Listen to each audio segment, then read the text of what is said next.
Okay guys, so we've just seen what happens when a squat goes bad, and there are a couple of reasons why that guy kind of folded in half, the barbell came forward and squashed him like a concertina.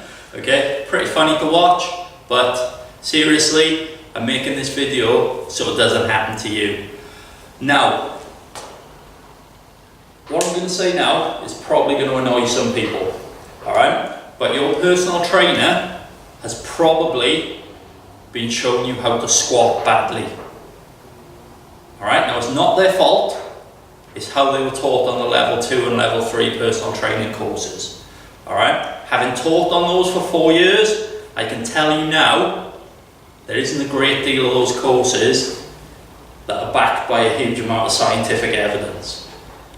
And this squatting technique, and you know the one I mean, it's the one where we point narrow, about hip width apart, toes pointing forward, and when we squat, we have to go back like we're sitting down, and our knees have to stay tracking in line with our toes, and the most dumb thing in the world, our knees are not allowed to go further forward than our toes.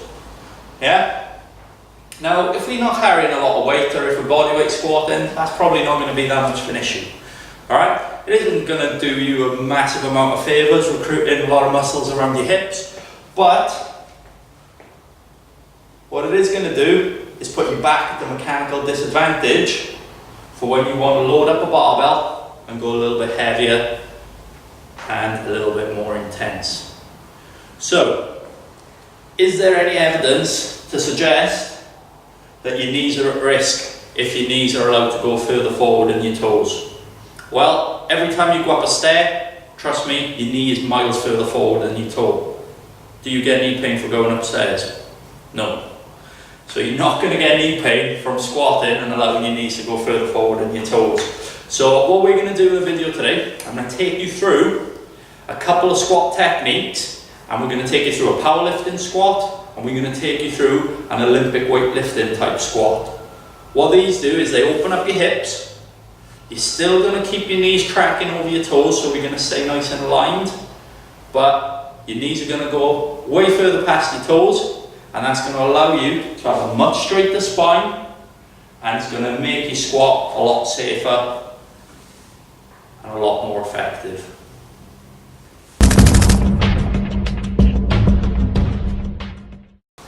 Okay, so just set the squat rack and put a bit of weight on the bar, just for me to kind of reiterate my point. So it's not a huge amount of 70 kilos on there, okay? So it's fairly comfortable.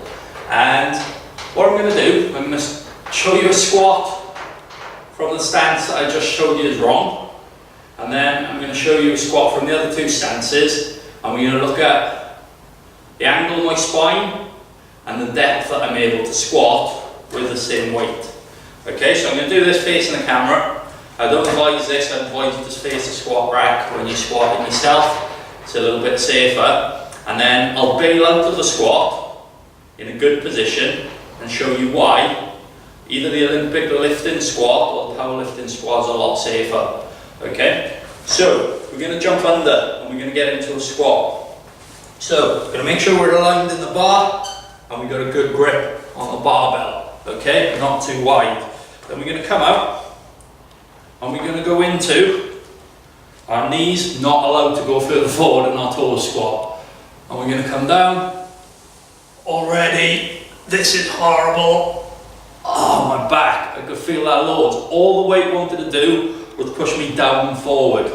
Okay, so now I'm going to go into a powerlifting stance, which is quite wide, with my toes either pointing forward or slightly out. Alright, and now what I'm going to do is I'm going to squat to the same depth. Look how much more upright I am. Now I can feel a lot more quads and hamstrings. And now I'm going to show you a couple of squats in an Olympic lifting squat stance. So a little bit narrower, feet turned slightly out. This is my favourite squat position because it allows me to go deeper and a lot straighter. So now, if I'm at the bottom of the squat and I'm struggling, like the guy in the video, instead of me wanting to go forward, I let the bar just drop it behind me. Nobody's died, nobody's folded up, and nobody's face has been driven head first into the ground. Okay, so no harm done. So just to go over your squat, we're still going to keep our knees tracking over our toes. So if we turn them out, as we squat, we're going to push your knees out.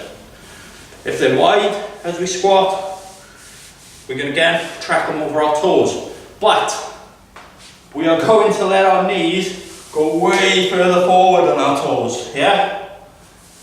And we're going to use our quads, our glutes, our hamstrings a lot more effectively than the standard level 2, level 3 squat.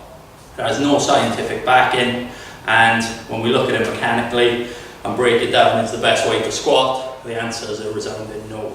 So give those two squatting techniques a go, either quite wide powerlifting squat or a bit wider than normal, so about shoulder width apart with toes turned out slightly.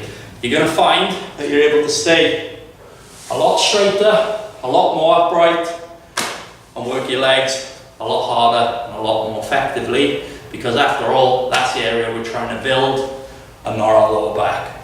So I hope you enjoyed the video. Please leave some comments in the comment section, and I'll see you again next time.